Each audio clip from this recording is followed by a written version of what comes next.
Hey everyone, welcome to Stuff I Never Learned from a Schoolbook. If you're looking at me, it must be Monday night, 7 p.m. Central, 8 Eastern, 6 Mountain, 5 Pacific, 2 p.m. Hawaii, 6 a.m. in Indonesia, and anywhere between 8 and 10 a.m. tomorrow over in Australia. Welcome everybody to the show. If you've seen me before, welcome back. If you haven't, welcome to the show for the first time. My name is Tom Springer, and I run that show right there called Stuff I Never Learned from a Schoolbook. Appreciate you coming out to watch us. As always, I do have a very special guest. She is a return guest, and she's just so fantastic. I have to bring her back because we actually had audience people who wanted her to come on, and a lot of you are new as well. So I wanted to make sure you all got a chance to meet her. I'm just going to go ahead and bring her on right away. Her name is Michelle Roos, and here she comes. Hi, Michelle. Hey, how are you? Good. How are you? Oh, I'm doing great. So now I got people telling me that comments, Hawaii doesn't fall back. I did the fall back for the time and such. We gotta keep it straight now, you know. So how have you been? I have actually been doing really good. Been extremely busy. Yeah. Yes. Just got done doing our last event, and hi, Nicole. And I'm ready. Well, I'm already starting to build up for next year. So, yeah, but I'll have a little bit of quiet time in between, you know. I am taking off towards the end of November, and I'm going to Texas to visit family, a little R&R, and I get a Whataburger. So, I mean, it's a win-win. You know, and it's funny you say that because I actually have to go teach down at Goodfellow once a month, down at San Angelo once a month. And the staple of ours is we fly into San Angelo Airport, and on the way to the hotel, we stop and get a Whataburger. And then the last day on the way back, we stop and get breakfast because we actually catch the 5 o'clock in the morning flight home. So at 3 o'clock in the morning, we're stopping to get breakfast at Whataburger. Absolutely. It's Whataburger or Jack in the Box, you know, right? You pick your poison. But yeah. Perfect. So where are you going at down in Texas? I'm actually going to Copper's Cove right by Fort Hood. Yeah. I'm actually going to my sister's and have my mom and them come, and we're kind of doing a Thanksgiving and Christmas kind of thing. Yeah. So this is a Zhang. I don't know if you remember, but a Zhang has been with us forever. She's the one who actually why I do the Indonesia time frame, because the Zhang is watching us from Indonesia. Well, nice to meet you. That's exciting. Yeah. So she is a big supporter of ours, and I really appreciate her a lot because she's always on here with us. And then I always have one that's I see him as Facebook user, but I happen to know it's Joe out from Hawaii. So there's another one of my Hawaii contacts, which is why I say hello. Everyone else sees him as Joe. I'm the only one who sees him as Facebook user for some reason. Me too. Oh, you're seeing a Facebook. Oh, Tammy, my sweet darling. Mwah. And Miss Sandy saying hello. Hi. So this is exciting. I love hearing the hellos, you know, because normally it's like, let's just throw it in there. And, you know, when you have so many people that support you and watch your shows and things, to take that little bit of time out to say hello to everyone, I love that. Yeah, thank you. And I do it because I want them I want to show them appreciation for being on the show. Absolutely. I miss you too, Tammy. Here, I don't have whiskey, hon, but a shot for good luck. But yeah, I always tell the audience all the time, without them, I have no show. So absolutely. And my audience, I love. You know this from before. My audience, it's my family. They harass each other. They joke around. They ask great questions. They comment. They get right into it. So speaking of getting into it, I'm going to ask you, because not everyone was with us last time you and I did the show, because it was very early on when I was doing the show. Yes. I think you were in Vegas. I was in Vegas, yes. You were in Vegas, and yeah. And that was very early on, because I've actually only been running my show here on my own since March. So here we are, end of the year, getting there. And so over in next March will be my 1-year anniversary. So exciting. Yeah, so we're getting there. But there's so many people that weren't with us the first time I interviewed you. So I kind of want to ask to tell a little bit about yourself, how you got into doing what you do, and what made you decide to continue on with which, and you do a lot. But kind of where did your roots start from? Where did you decide to start out everything from? Well, I guess my story starts out like a lot of people. Mine actually did start when I was very young. I used to see things, but more in a nightmarish way. So, when we talk about people with abilities that sense good energy, and bad energy, or they see good and bad, mine was always, I thought was always bad, because if someone would see a little, spirit of a little boy in their room, he was, glowing, and we played and we giggled. Right. When I seen that little boy in my room, I seen him how he died. So if he was beat to death or, in an accident, I would see like half the head gone. And so I spent a lot of time under the covers. Right. Out. So I didn't like my imaginary friends. It's like, have my sandwich, go away. Right. It was hard to deal with. My dad being in the military, we did travel a lot. So, I'm trying to fit in that way. But we also spent a lot of time in Europe. So I was with my Oma a lot. My mom is German. And trying to talk about things like that back then too, it's quit telling those fibs. Right. So you didn't even know what reality was anymore.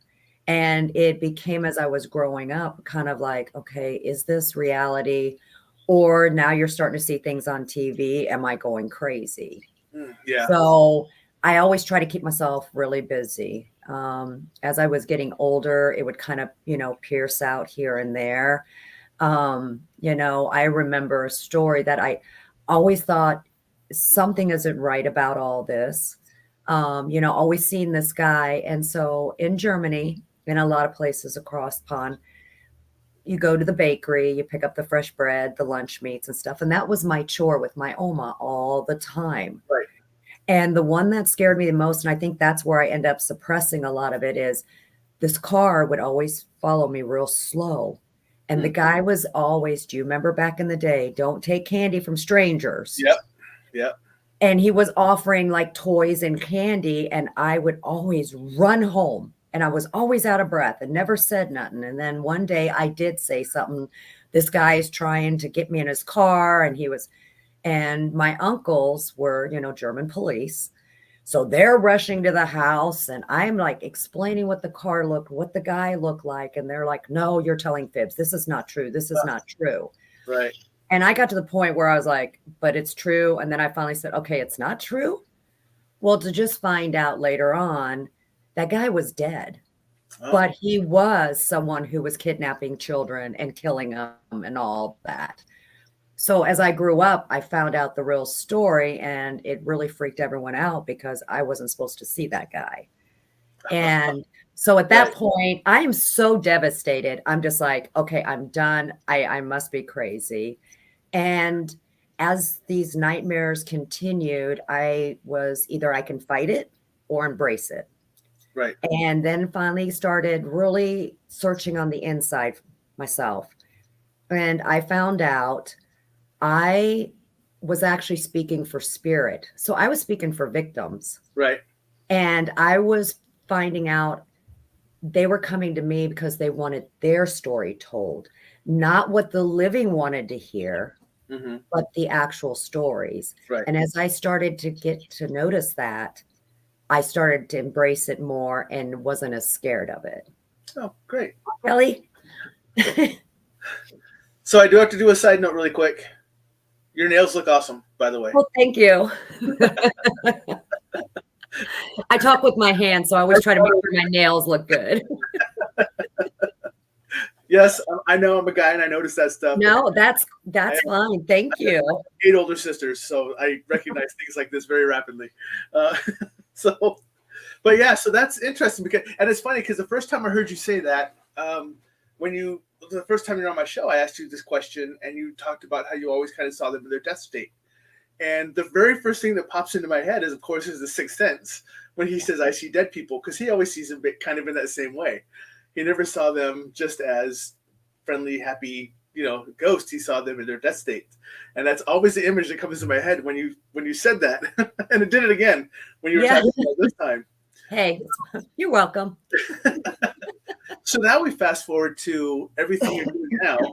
And oh my goodness, you're part of everything now. In fact, let me I'm gonna throw this up a handful of times and post it, but I have a handful of things that you are a part of right here.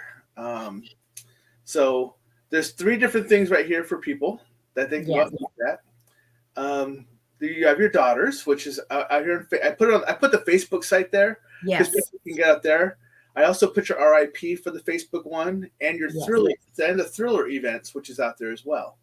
So everyone, this is all the stuff that she's either a founder of, in charge of, a part of, whatever else. An ambassador to. She has all this. And I will post this in the comments so everyone can see them, besides just looking at them here. But I'm not done because I had to build another page. Because she also does the Mysterious Adventure Tours. Yes. There's 2 different ones, mysterioussadventuretours.com, or there is a Facebook site for this as well. So I will copy and paste all those out into comments so everyone has those, and I'll throw them out throughout. But you have your hands in so many different things. And the first thing I kind of want to bring up, like I said, you and I didn't really script into things. You don't know what I'm going to ask.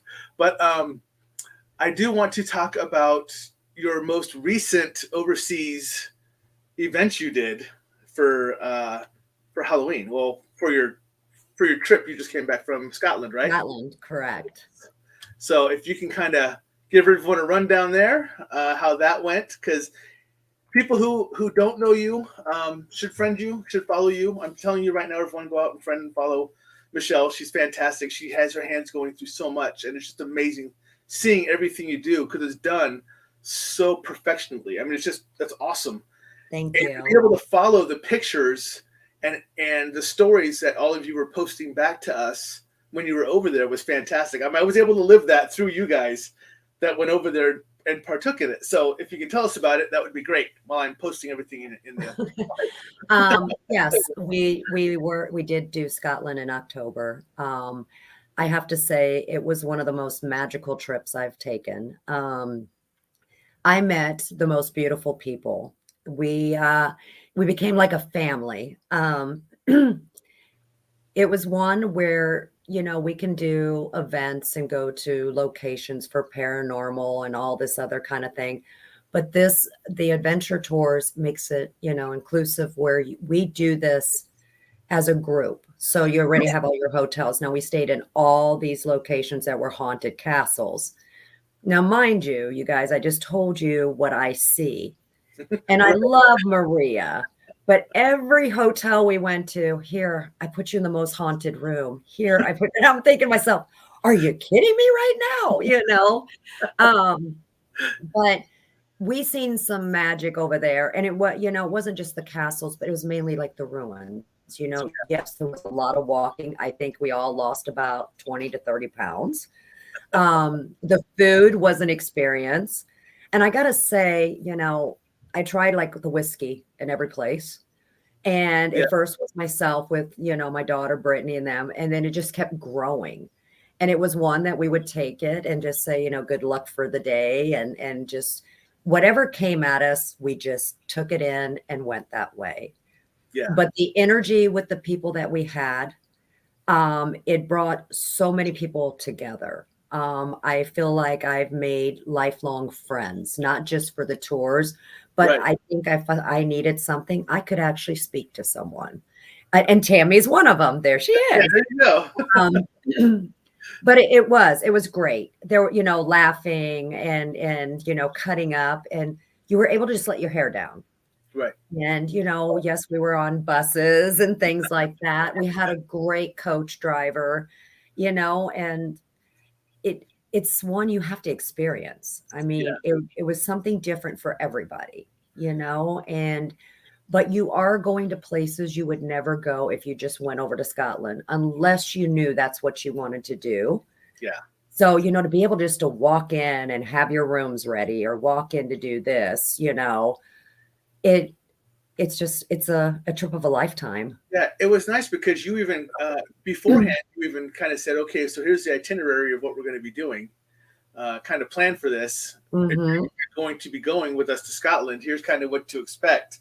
Yeah. You know, and you had everything broken out. I mean, it was beautiful. It was broken out to this is the cost for everything. This is what we're going to be doing every day. It was really cool to see. And it really was just like a guided tour that you brought us along with for those of us who couldn't make it. Because I saw the pictures, I got the story, you know, I was able to get all that just from being a part of you and Brittany's page on Facebook. So it was really cool to kind of come along on my own personal guided tour without leaving my house, but it would have been much better to be there. And speaking of that, you're already posting out 2023. Yes. For Ireland. Yes. Actually, I've got two 2023. In September, I get the privilege to work with the Godfather Paranormal, Johnny Zaffis, and we're actually doing the tour in Greece.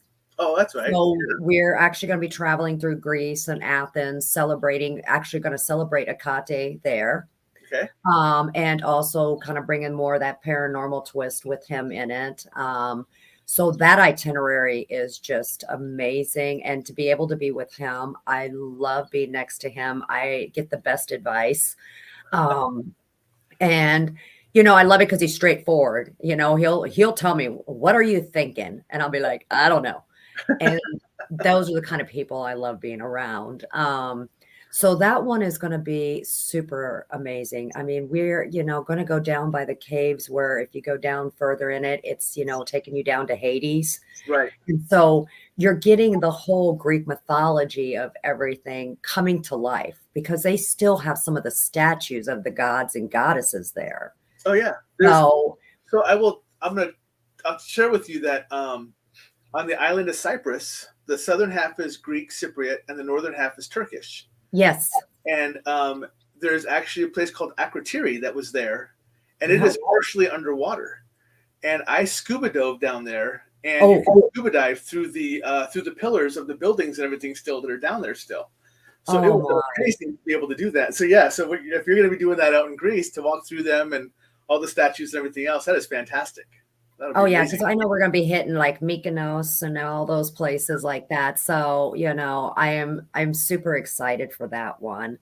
And then October, we're actually going to celebrate Halloween in the country that, you know, founded Halloween with the festivals and, you know, the fire dancing, you know, celebrating and making masks so Puka doesn't come and get you. And that will be in Ireland. Right.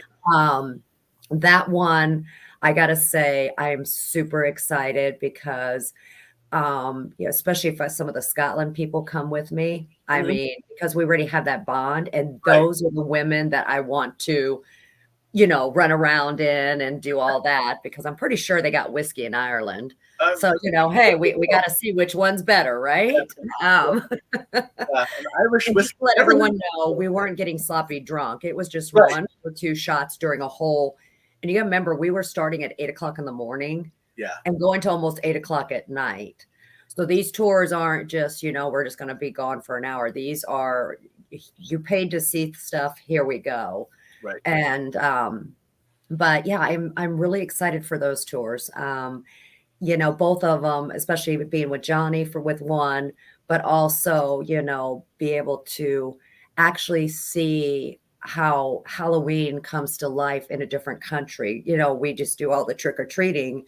Yep. They do it like, you know, New Orleans would do Mardi Gras. Right. So yeah, I probably will scream a lot.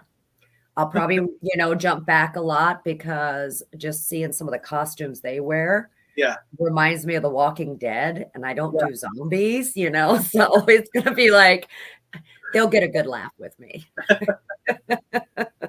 And I want to send out a beautiful hello and love you, Bill, one of my team members. He did. Yes. He's got, he had some medical stuff happen. And so he's recuperating. And I just want to send him my love. Beautiful. Everyone send love to Bill. He needs to heal. He needs to heal. Yes, we all want to send healing to him. Correct. Because he'll accept it. And Cindy is saying, experience Halloween in Ireland. I don't think there's a better way to celebrate the best time of the year. And which is really interesting because we know about Halloween here in the States, like you said. I actually had someone ask me, are we the only place that celebrates Halloween? Is the United States the only? Because they just don't know. I mean, if a lot of people never get out of their town, much less their state or anywhere else, so they don't know what happens around the world, even though we have this wonderful internet. But they just don't know. I mean, a lot of people in the world think that everywhere celebrates Thanksgiving. Guess what? They don't. No. So nope, not at all. So and the thing is, we commercialize Halloween a lot more. We do. I was just watching some of the stuff, kind of getting myself familiar with, like the celebration about puka and everything, because puka is a shapeshifter. It was something that came from many, many years ago, how people were making masks so this way she wouldn't see them because she could either do something good or something bad. And that is part of their Halloween. In Germany, we call it Witches' Night. Right. And that is where people not just go get the candy and you dress up, but that's when a lot of the kids, TPing a house and doing things like that. And, that part of Germany, when I went there, that's what I did. I didn't know about the whole trick or treat until my dad brought us to the States. Right. So, seeing the different ways, they do it more as a cultural thing. Right. Where we do it as, can I get some candy? Right. So, it's kind of, like you said, it's definitely night and day. Yeah. It's they celebrate it for the meaning of it, while we celebrate it for the joy of it, for what we get out of it. So I'm always down for a good candy bar. I'm not gonna knock a Kit Kat. No, not at all. I'll never knock a Kit Kat or anything else. So I'm good. Absolutely. But yeah, so so it's interesting because you just came back from this one. You already have other ones planned. And I'm letting the audience know that you're talking about them, and they need to go out to the sites that we were showing. Hi, Cecilia, and we're showing the sites because they can sign up to go to these with you. Absolutely, these are ones. If you go to the mysteriousradventuretours.com, you can see other tours on there, and if you click either Greece or Ireland, the great thing is it's inexpensive because the way it's set up, you put a deposit to lock yourself in. You have a whole year to make monthly payments to pay for it. And a lot of people are done paying for theirs, whether it's July, August, however they set it up. But these payments are so small that you can do a trip of a lifetime. Right. And when you get over there, you got to remember all your hotel stay is paid for, all the hotels, like in Scotland, we got breakfast with it. We do a welcome lunch together, which, that Mysterious Adventure Tour pays for. And we do a farewell dinner or, the closing of it. So, buying trinkets and doing things, you'll be able to manage that there. Right. I got to tell you, I've seen some people with flights. If you get them, I knew someone that got a round trip flight to Scotland for like $690. Yep. So these things can be done. She's got other trips, so if you're not wanting to travel with me and you want to go to France instead, there are those trips out there. I know Dave Schrader is going to be doing Egypt and Germany. Shane Pittman is doing, I think, Savannah and France. So you got other ambassadors that will be on those. So it's kind of what you want. Right. But I'm going to tell you, you're not going to have as much fun with the men folk like you're going to have with me. I'm just going to say that. Sorry, Tom. I understand that. I understand. I would pick to go with you anyways. So it'd be like you'll be left on the coach and I'll be with your wife. Sorry, Tom. We'll be back. Right. Well, so just know, my wife knows that if you take me overseas and you leave me alone, you may never find me again because I know how to disappear overseas. Yeah, true. But we always say the bus leaves at this time and the bus will leave at that time. I'll be back for the bus. That's fine. But Greece will be great because we're going to start in Athens. Right. So see, you guys should be picking one of those. It's worth it. Oh, And yeah. there's no interest on those payments. So that's, it's Right. not like you're taking a loan out and you're paying interest. Whatever you're paying, it's there. Right. And thank you, Cecilia. I love you. But any of those trips can be done. But with it being that way, when we're doing a paranormal investigation at a place, it's somewhere someone else can't be. When we're going to certain areas, it's because somebody else can't be there. And so you're getting, a different look at some of that stuff. Right. Thank you, Cindy. Yeah. So Yeah, see, even Amy chimed field trip. So yeah. There you go. I mean, you definitely do it. Yeah, I would definitely be interested, but I definitely feel like I would be outgunned as far as estrogen to testosterone. Actually, we had men folk. We did have some men folk with us, and it was great. It kind of, you guys give us that little bit of balance or someone to blame things on. One of the two. You can pick it. That would be it. I would definitely be there for the ones for when you got into trouble. I would know how to handle the situation. Correct. I think that's. And we need someone to carry the bags when we buy all the tickets to bring back. I mean, that's. I'm good for that too. I'm a good pack mule. I'm fine. There with you that. go. That's good. And depending on where you end up going, some places you may even have a translator. I don't speak Greek, but I do speak quite a few different languages. So you may have a handy help there when you go to other locations as well. Yes. And it's funny because you keep bringing up the word puka and for Ireland, and I had to explain to my boss. He has right now at one point in his house he had 11 Irish wolfhounds because they had puppies, and he was very upset that one of the people who took one of their puppies named their puppy Puka. He's like, "What kind of name is that?" So I had to explain to him what Puka was. He was like, "Oh, okay, that name makes sense now." Yeah. But yeah, so it seems like now everyone's kind of signing up to get all together to go on the trips. So Absolutely. I mean, the Scotland was my first one because that one was actually for 2020 and we had to actually, so you had all this time in between and you're kind of wondering, how's this going to go? How are people going to mix? And I love the way they set it up because it's like a month before you go. They do put a group chat together and different things like that. So we're already talking about all the different things that's going to happen. We talk about the travel insurance. We talk about how we're going to all meet. And I do know there's a special going on. A lot of people come the day before and you would have to pay for your own hotel for the day before the tour. Well, I know anybody that does either one of my tours, especially, get the day before paid for. So this way you can relax and all that. It's part of the trip. And so it's all of them are kind of doing that kind of thing.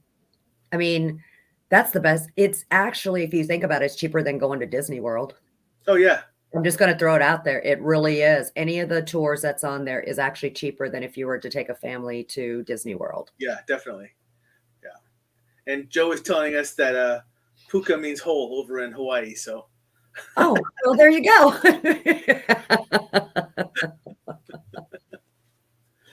So besides this, though, you've been doing a lot of stuff locally. Yes. I mean, you are. Okay. So again, a lot of my audience, this is their first time meeting you.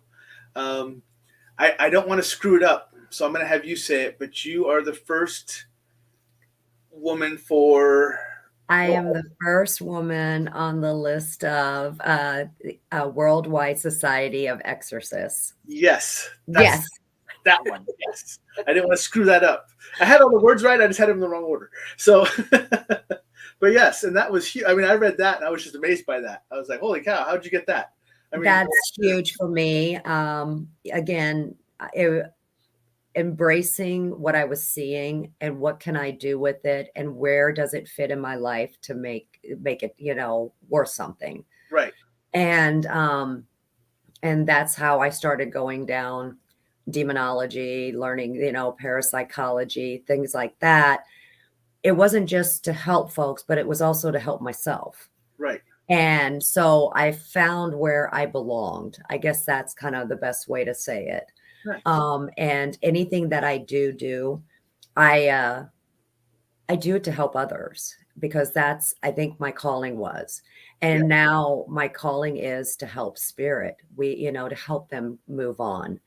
Right. I do see darkness. So have you guys ever watched the movie Alien, that kind of creeper thing? Yep. We talk about crawlers and different things like that.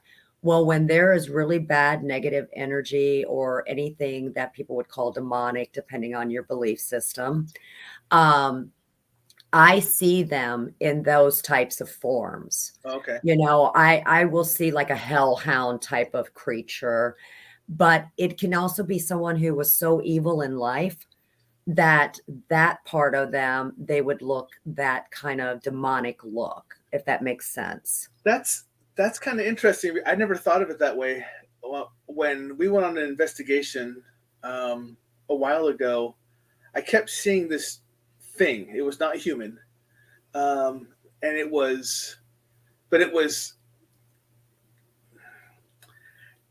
it portrayed itself as powerful, and I could tell it wasn't. But it was not a good thing. Mm-hmm. And it was trying to come out of a certain location to just keep antagonizing us. And I actually purposely set myself right in front of that location so he couldn't come out. And he was very angry, or it was very angry that it couldn't come by me. But it did not look, it almost looked like, it literally looked like one of the smaller aliens like you talked about, with like all the little arms, Yes. the really long tail. That's exactly what I saw, but it was a larger one. But I wasn't afraid of it because I knew it couldn't harm me, but it tried to portray itself as that way. And that's how I saw it. And that was interesting because I wasn't sure what I was seeing, or if it was human, if it was demon. I knew it wasn't demon because there was no strength to it at all. But if it was human in a different form, if it was just an anomaly somewhere that came out of the shadows, whatever it was. But I knew that I didn't have to worry about it. Yeah. But I knew that it wasn't right. Well, if you think about it, as we talk about, demons, angels, things like that, right. look at like your serial killers. We make these serial killers because they're so evil, they're so strong, how they're overpowering all these people, different things like that. And then when you see that serial killer, when he's caught, he's like your little alien thing. Right. Yes. So even in the next life, or, the spirit life, if they come out and they've got that evil look, they're still going to want to throw that strength against you, but they're still that little. And so I have to, kind of navigate through that. So like when I've helped the churches, they're always like, can you come in? Is this a real possession? What is this? Because then I can see behind it. Right. A lot of people, possession is very rare. And the reason it's very rare is you have to invite it in. The oppression and infestation, that is a normal thing. That happens, and it will keep going and going. Because one thing it's always said, depending on what kind of religion you're in, it all kind of falls in the same thing of you have to give it permission. Just like the Bible states, God gave permission to Satan. You can throw these people around like rag dolls and torment them, but you can't never have their soul unless they actually give it to you. Right. And so, and a lot of religious beliefs believe the same thing, even though their God and their demons are different. Right. Same thing. It even comes down to simple. I mean, things that we kind of know about from the paranormal world. When we hear something as simple as a vampire is not invited into your house unless you invite it in. Can't come into your house unless you invite it in, type of thing. So it's along those lines. And see, vampires is kind of hard because a lot of times vampires are really good looking, and it's hard not to invite them in. So, maybe zombies. We'll go zombies. We'll go zombies. So, and that led perfectly into Rosie asking, do people really get possessed by an evil demon? They can. And they can. And sometimes you have to also watch, because we can get possessed by actual just evil spirits where they can jump into you and start taking it, because a lot of those didn't want to die to begin with. And so they do try to find vessels to jump in. And a lot of times we don't know as we're inviting it in. And then a lot of people think it's a possession. And a lot of times, it's an extraction of just getting that spirit out and sending it on its happy way. So there's that fine line. And also, possessions and mental illness are so close. They are. That's why a lot of the churches now, I mean, before they'll even come in with that, they send you through a lot of stuff, because there have been people that was mental illness and they're trying to do exorcisms on them, and they don't turn out very well. Yeah. So it's really, it is a very fine line. When I started getting in, learning about demonology and stuff, I was getting into it more of not just learning that piece, but mine was learning the different beliefs that other, religions have, because all religions have exorcisms. They all do them different, and they all have different types of demons. So, there's a lot of churches that will believe in a demon, but will not believe in an angel. Right. I ran into that. I'm like, excuse me? Yeah, you have that. It's a little weird. So, but I had to make sure I knew, because I wanted to respect the other beliefs, because if I'm going in somewhere else, I can't say I'm just going to do this. I keep my belief close to me because that's my protection. Right. But I don't spew it out on them, and to be able to kind of help and navigate. Right. So Joe is asking, no, Joe, I didn't forget about you. What advice would you give to someone pondering demonology? You have to go into it for the right reasons. A lot of people think, I'm just going to get online and I'm going to learn something and I'll take a 6 weeks course and boom, I'm a demonologist. Magic. You're going to get kind of the outline. There is more into learning demonology than just learning the basics, what everybody thinks, because you want it by your name. If it's something that that you're going to continue with because that's the path is chosen for you, or you have chosen, that's when, I say go for it. There's a lot of people that just, like I said, take this little course thing and then they, I'm a demonologist, and then they go into a home. And it could be horrible. I mean, horrible. So he's saying, training and such. I've had infield training with cases, but would you recommend a person or independent study? So have someone. I would say you would have to have someone to definitely go with you. If you work with any of the churches, or if you have people you can talk to kind of give the insights of because you got to remember, I can still give, the prayer of deliverance. But when I help with a case like that, the priests still come in and do that. I'm in the background as, the lay, as trying to help them and navigate, dude, it's like in the corner. It's not really in this person. So that's what I'm doing. But I would say the in-person kind of recommend that is your best, because you will come up with I have been in some nasty stuff that I'm even going, what the hell was I thinking? So I have a question, and it kind of ties to something that was told to me a while ago to me personally. So I'm trying to put this into a good talking point here for a second. You do all of this stuff, tons and tons of stuff, but yet you're still a part of an investigation team, the RIP. Yes. And I have, when I started learning about my abilities that I have and everything else, I had someone tell me or ask me, why are you still doing investigations? That's kind of a waste of your time. You should be focusing on other like other things to help strengthen what your abilities are. And I've always thought that the investigations help hone my abilities quite a bit, to let me see the spirit, let me see what's there, or get the feelings and everything else I'm supposed to. So I'm confused about why someone would tell me that investigations is something I probably shouldn't be doing anymore because it's kind of junior varsity versus varsity type stuff. Well, and actually it isn't. You think about it. You're only as strong as a team, as your team. Right. And, we can all jump out there and just say, hi, I've got this and I'm number one, but that's not how it works. Right. Because when you're in the investigation one, that's exercise for you. How am I honing in on this? How do I do this protection? But you're also learning how to do it and how to protect the people around you because your team is number one. Right. You always go to do that. I do events and I pay attention to the people that are in the events. All that's doing is making me stronger, learning different new things of, okay, now I remember I was doing this case and I did this and it didn't turn out so good, but I'm watching something like that happen over here. Yeah. I do it by choice. Right. I do it because it's actually kind of puts me off to a different perspective and you're always learning. Right.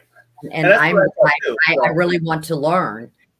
I got to get better learning my electronics because I go in and because I feel like, oh, I see everything. Yeah. And I'm thinking everyone behind me does, and they don't. Yeah. And so that right there would be just like me going into a private case, like, well, they should know this thing is in the corner. They should do this. Right. They don't. Yeah. So, and I kind of have that. Yeah, I kind of have that issue because I'm very good at picking. Everyone asks me what's my favorite piece of equipment. I always tell them it's myself. But I do like the equipment to help others see and to validate what I'm seeing or what I'm feeling, what I'm hearing.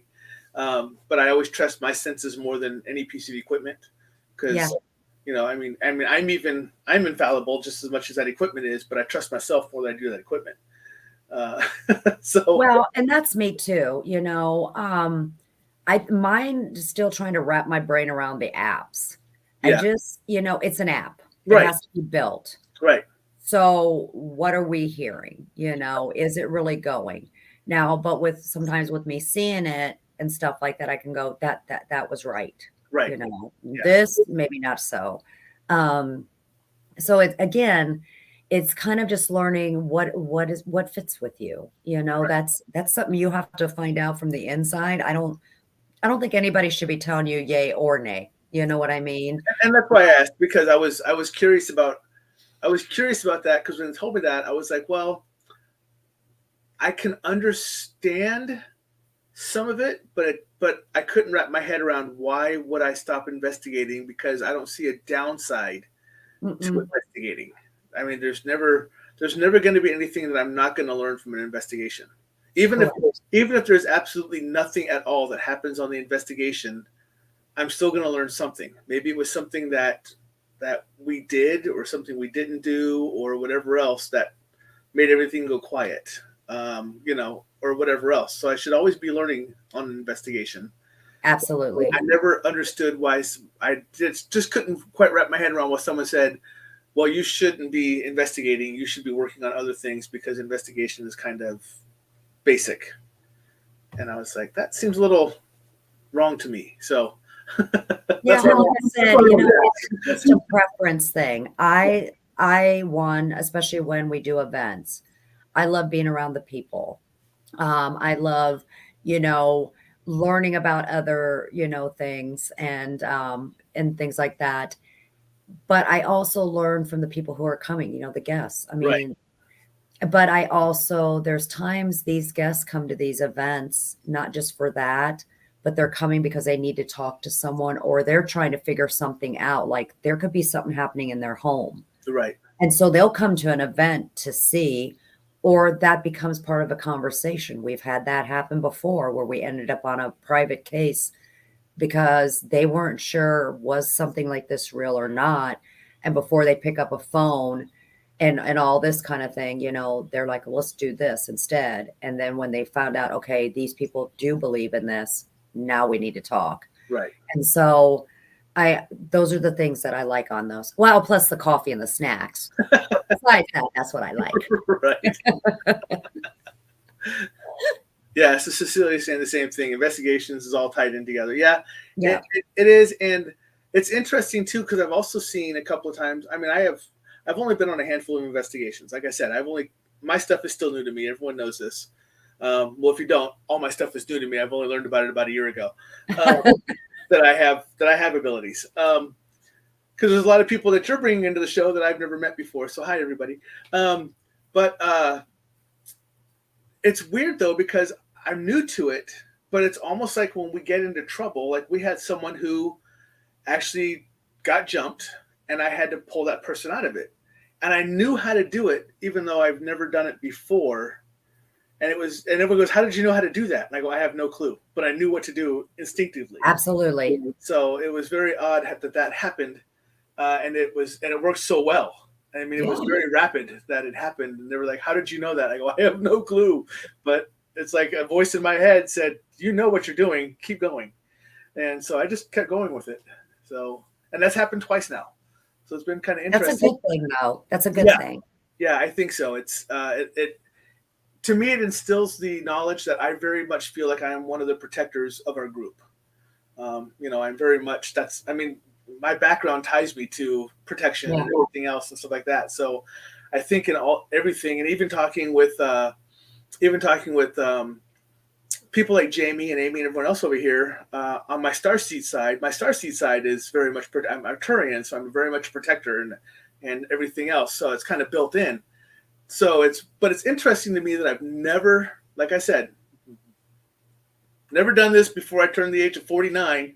And all of a sudden I know how to do everything. And I'm like, what the heck? Where did this come from? So it's very always been there. It wasn't time for it to come out yet. And you're going to notice more of that comes out. And that's like me too. And that's what I can catch it real quick. Because you've been doing it since you were little. I mean, you've been dealing with this since you were young. Yeah. So, and I imagine a lot of people over in our audience over there are doing the same thing. And they just keep developing. And that's what I'm looking forward to, because I hear about people like you and Joe and Jamie and everyone else who's been doing this for a lot of your lives, and you're still learning. Yeah. I still get to learn. And that's what I like to do. I'm a sponge. I'm still learning. Yeah, exactly. You still learning. So I know that I'm not going to just all of a sudden go, done learning. No, Well, and that's like, I always seen a lot of, psychics and stuff and that had the ability to, they were crossing people over. Right. And they just say, oh, I crossed him over. And I thought, is it that easy? Because I'm fighting, more evil. And I'm like, I tell you to leave. Right. Well, then all of a sudden, as I'm developing, I had a situation happen, and I can honestly tell you, didn't even know what happened. Right. And I didn't talk for 2 days because I'm like, okay, something's not right. This is not the norm. And it was a good friend of mine in Scotland we were video chatting, and he's like, you're really wide open. There's a big bright light coming out of you, like a hole. What did you do? And when I explained what happened, found out that I anchor to cross people over. And I was always wondering why in my chest and my stomach area would hurt as I'm crossing something over, and I would get bruises down my spine. And I'm always like, why does this hurt so much? But never knew it was something different, because I just thought I just waved my hand and off they go. There's the stairwell. Have fun. Yeah. So that was not too long ago. That was just like a couple years ago. And I always was like, I thought maybe the energy's too much, because my shoulders would arch back and everything. And I could feel it in my throat. I would get like real sick, and I turned kind of almost grayish. And I'm like, God, why is this stuff hurting? And it physically hurts me when I do it, and didn't realize it. I'm actually giving them my body to go through to keep going. Right. Didn't know that was a thing. I just know I've been doing it, but didn't know until someone actually recognized it and said, girl, how long have you been doing this? And I'm like, well, I've been doing this forever. I didn't know what the hell it meant. So we're always learning. Yeah. So that's what she says. Jamie's actually doing a show later on tonight. Okay. She said, I'll be mentioning anchoring in my life in a different way. So, She says she lets Archangel Michael do the crossing. Well, see, I call on those, but for some reason they use my body, and that's without me asking. It's like they know what they're doing, and then I can continue because I call on Archangel Michael a lot. Yeah. He's probably up there going, God, not again. I just put my PJs on, people. Come on. He's like, can you stop summoning me? You know, I don't just call on you. I'm going to summons you because I need you. Right. He's probably going, girl, it's Whataburger time. Right. He's like, I just took my first bite. It's going to get cold. I know, right? But yeah, that's actually pretty cool that she talked about that because, like I said, I didn't know, but it's always used my body. Right. And I was just wondering because I'm like, God, maybe with all this darkness, it's just doing that. And when I finally, was told and stuff, they're like, they're using yours because of that light and you're actually getting them up there. And I'm just like, huh, can they find a different way? Right. So yeah, I mean, is that actually something you worry about though? I mean, I do because I do get bruised up. Because my body's taken it.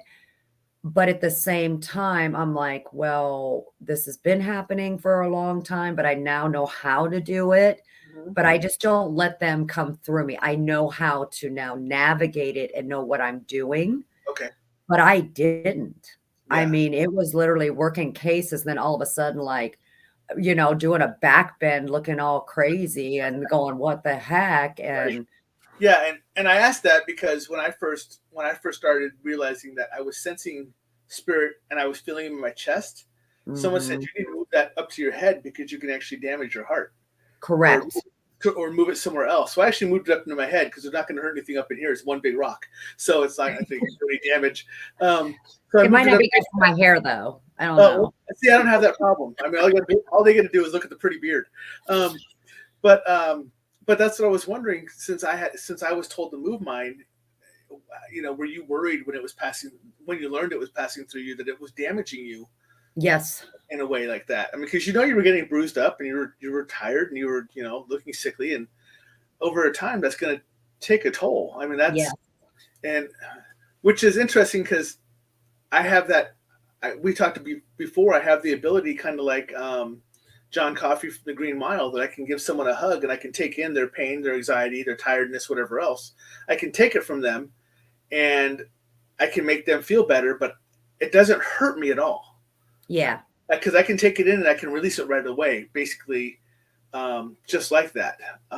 So it never stays with me. It doesn't pass through me or anything else. I just take it and release it, but I take it from them. Yeah, see, and I'm taking full spirit, but I'm also taking very negative spirit. Right. And that's when I'm pulling negative spirit out of someone, I'm sucking it into me. Right. Then to get release, which normally releases out of my back.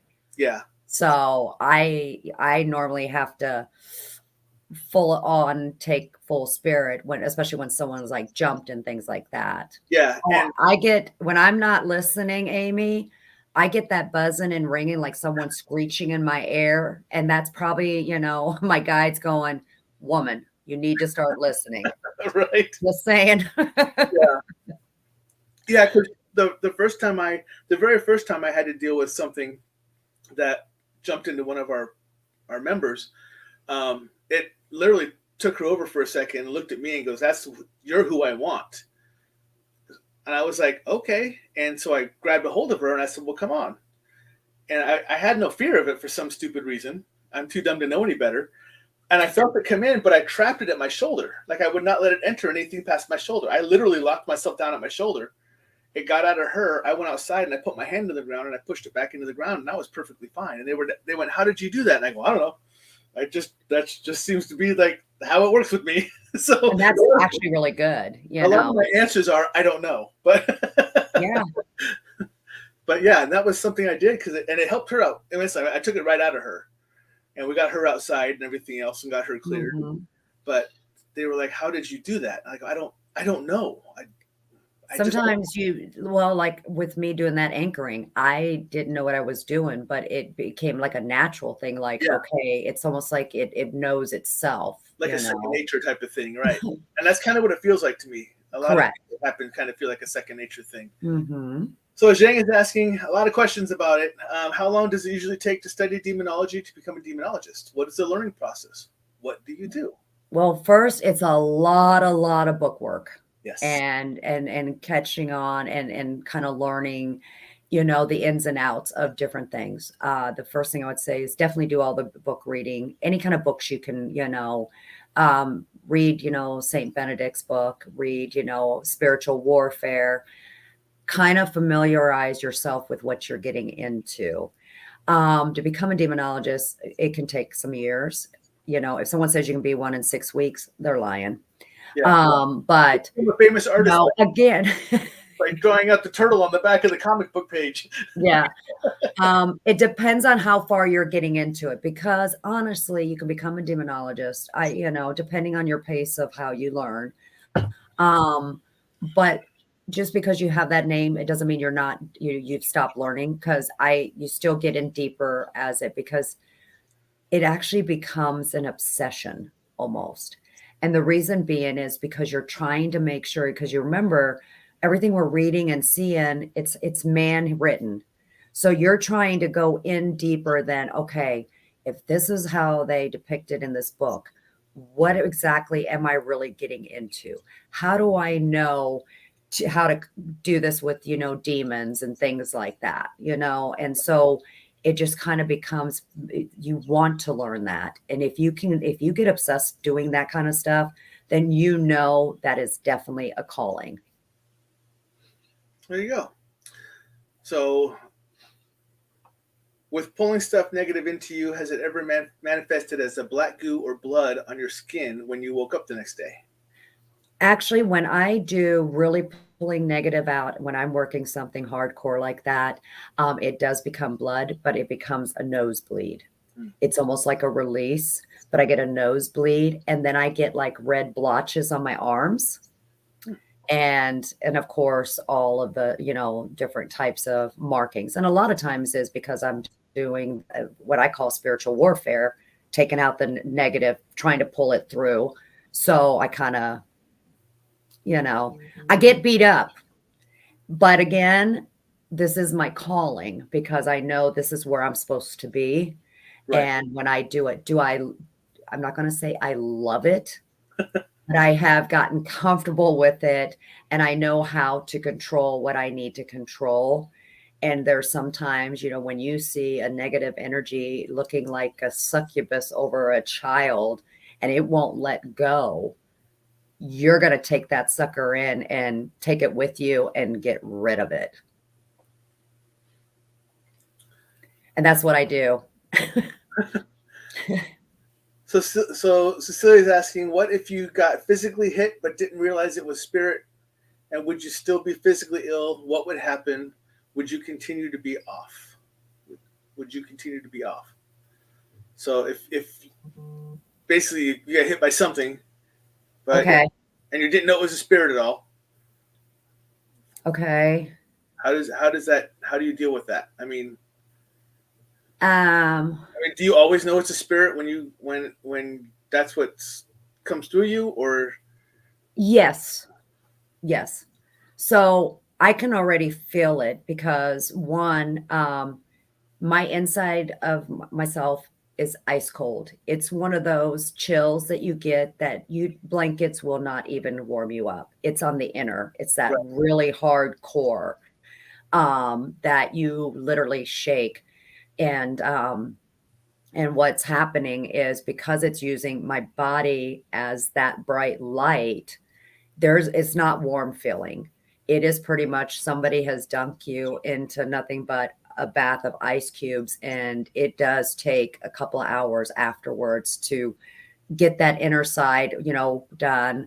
Call on your friends that are really good in Reiki, hey, start sending me some stuff, And a lot of them are in tune with me, you know, so they'll know like, okay, we're sending. And I'm like just laying there like I'm trying to sunbathe with all the Reiki, just bring in those vibes, babe. Right. Bring in those vibes, you know. And so I just kind of it's hard to explain because it is such an intense feeling that that would be the best way I could explain it. It's not the warm fuzzy feeling, because you gotta remember you're taking a ball of energy. Like if you were to put your finger in one of those dual construction light things and it's going through your body, but it's not zapping you in the warm fuzzy feeling. It is like somebody is trying to, you know, freeze you to death. Right. So yeah. Have you? So I know you've taken a part in quite a few probably exorcisms. What is the longest length of time that you had to, just continue to go back and just try to get rid of it, or just, because these things are not short term. No. And these things will actually last for years. Yeah. So, and the only way sometimes when they're done is, the sad part is if somebody takes their life. Right. And that happened on the last one, was something I had to actually try to wrap my head around. But it was one that was a continuous work. Again, you know, you're having to find out all about the medical and everything else, even though you knew there was this dark entity behind them.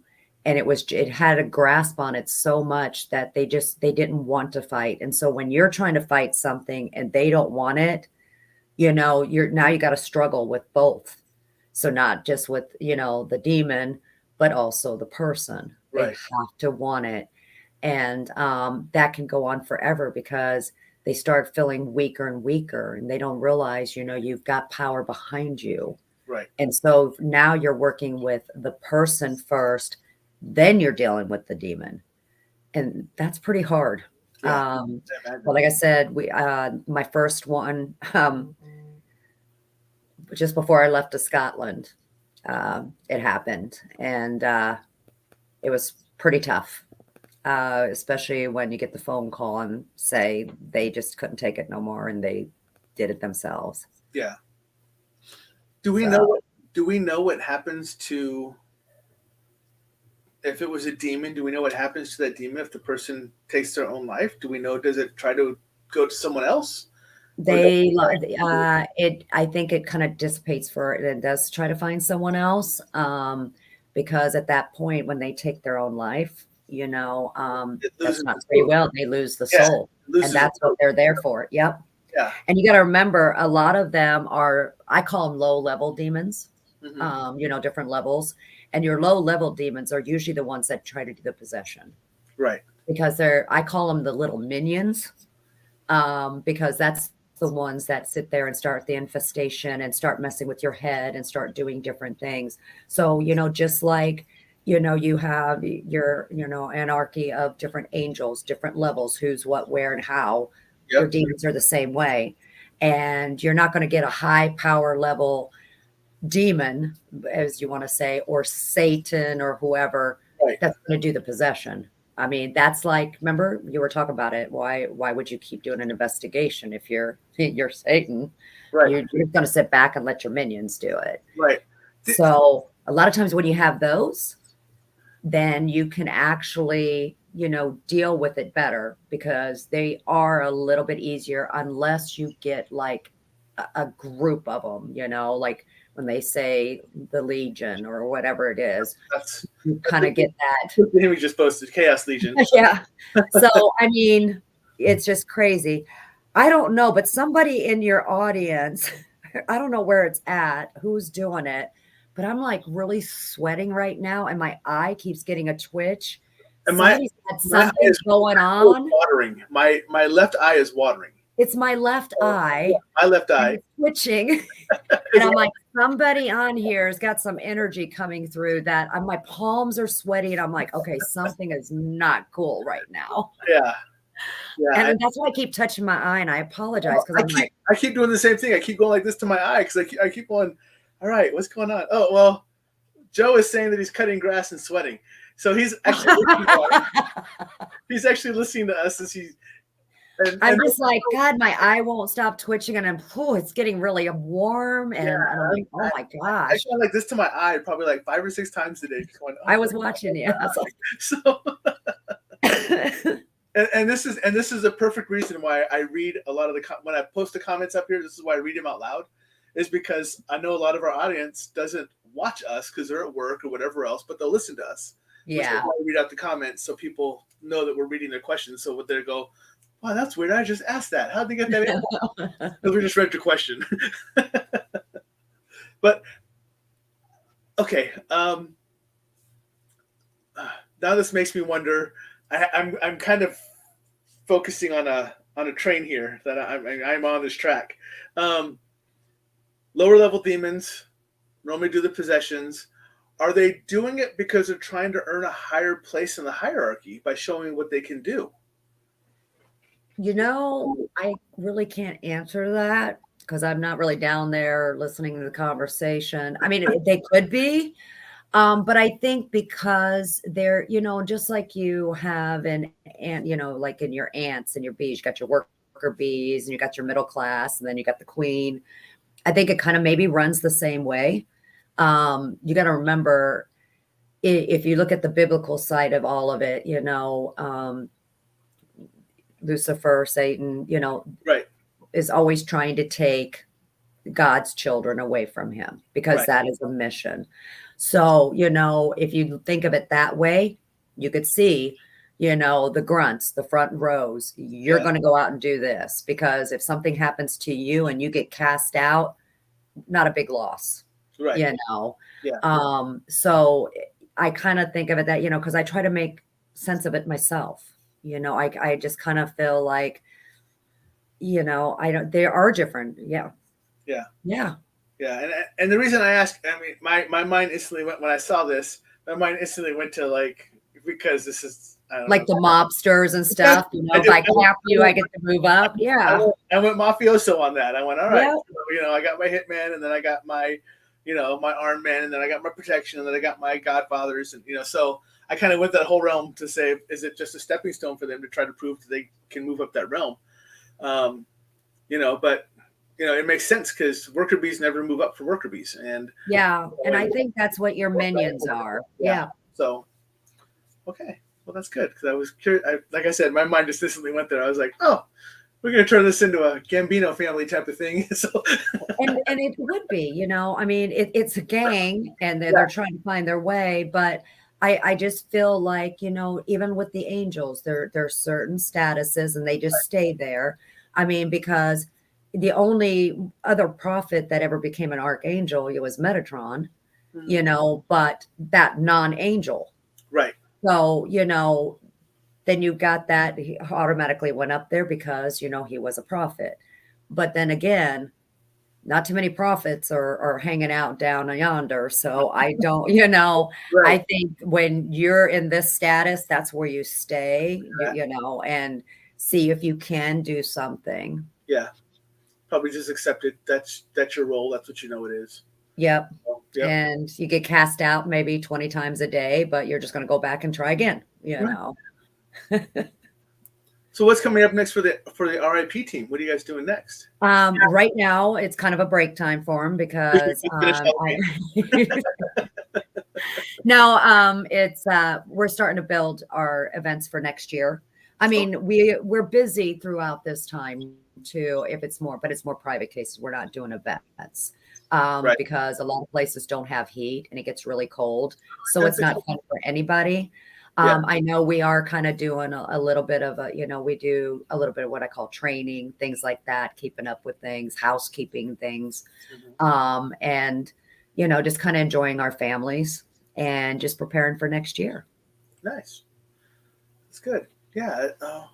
Where'd she go? Jamie's, I actually had one with a sad vibe the other day. Bound spirit, not demonic, but it was weird. It was supposed to be the bad guy. Oh. Huh. That's an awe. That really.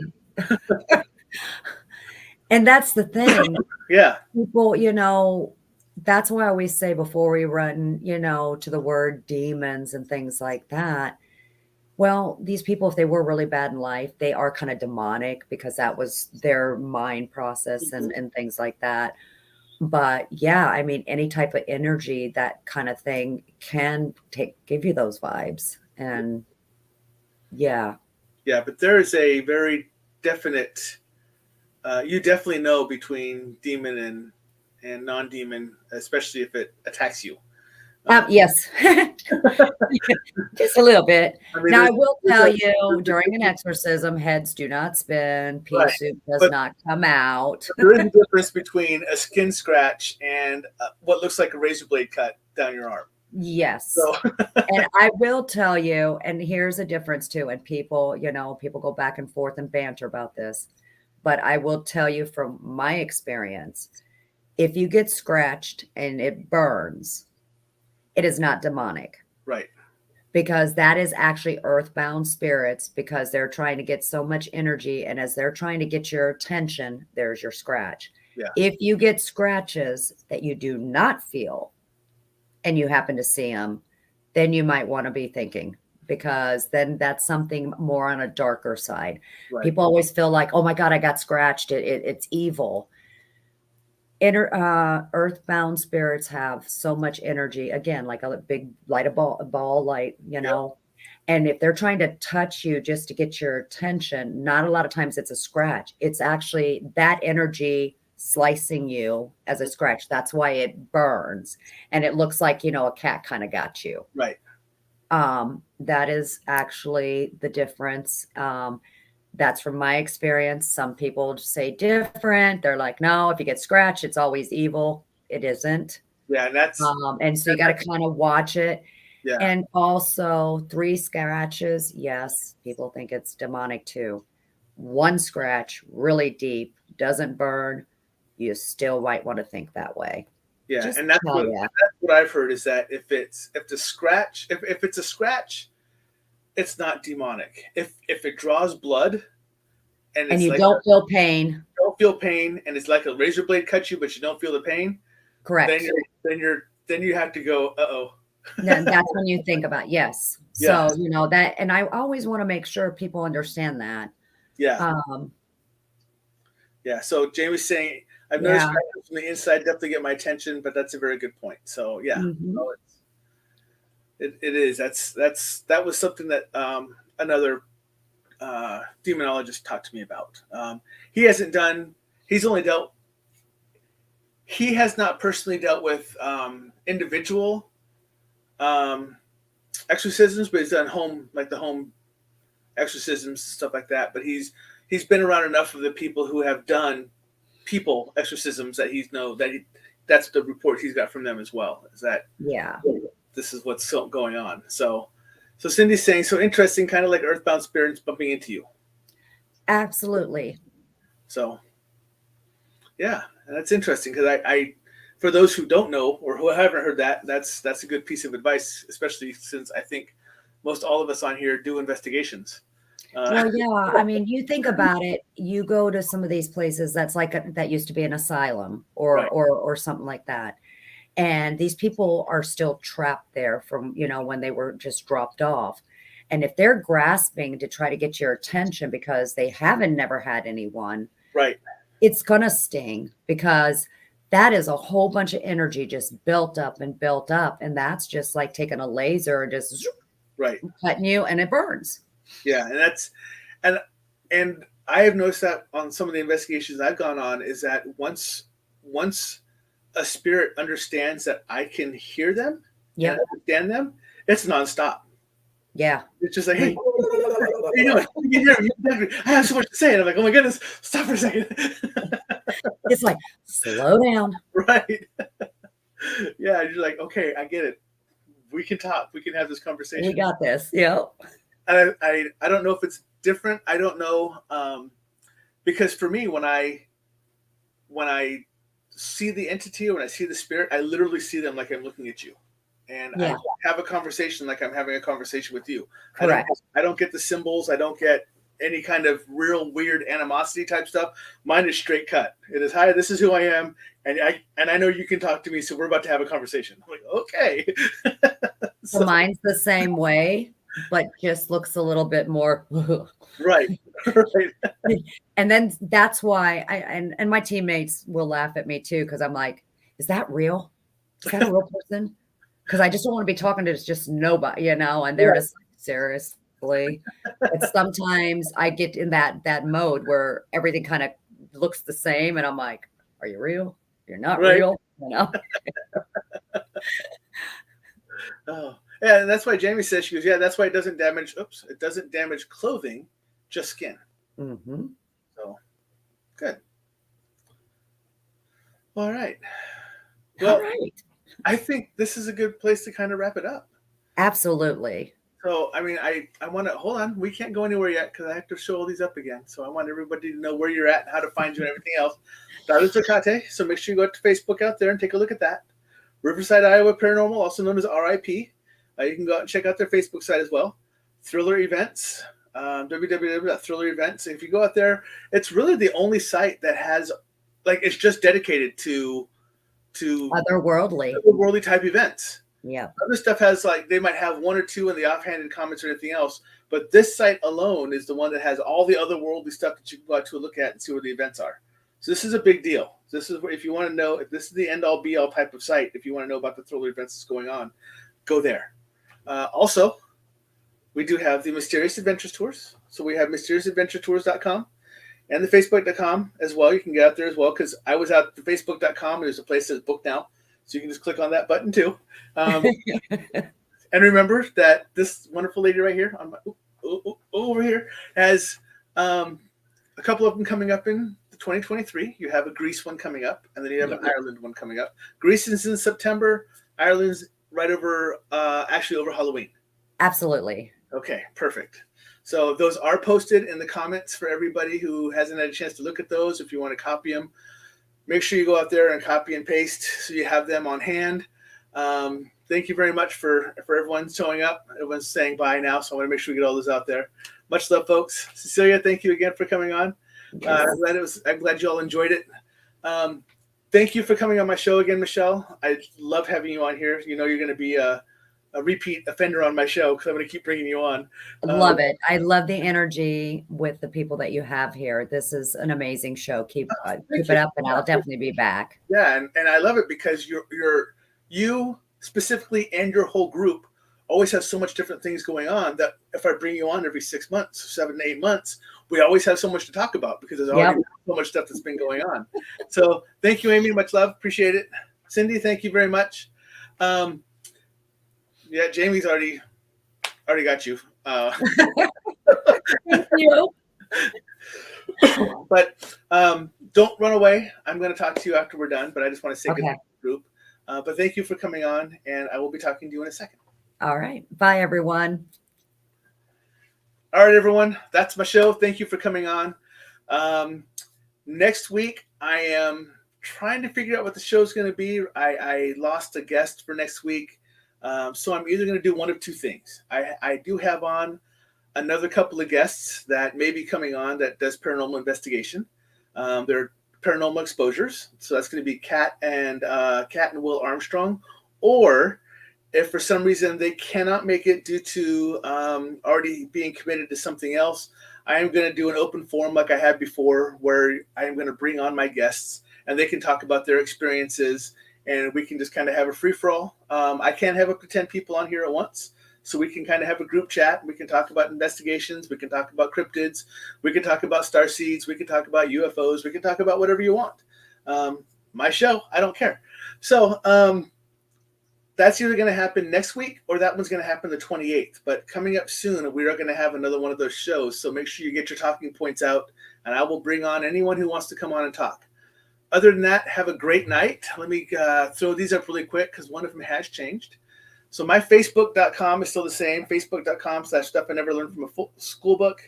Twitch TV, stuff I never learned. And YouTube, I actually got rid of all those wonderful letters as numbers, and now it's youtube.com/stuff I never learned. So we actually got it to make English instead of being all those wonderful numbers and letters that everyone couldn't figure out. there you go. Thank you for being on my show. I love you all. You know this very much. I will see you next Monday. Be ready for advertisements to start coming out tomorrow or Wednesday. I'm a little slow this week. I've been injured, but I'm doing better. Other than that, I will see you all. Have a great night. Much love. Take care.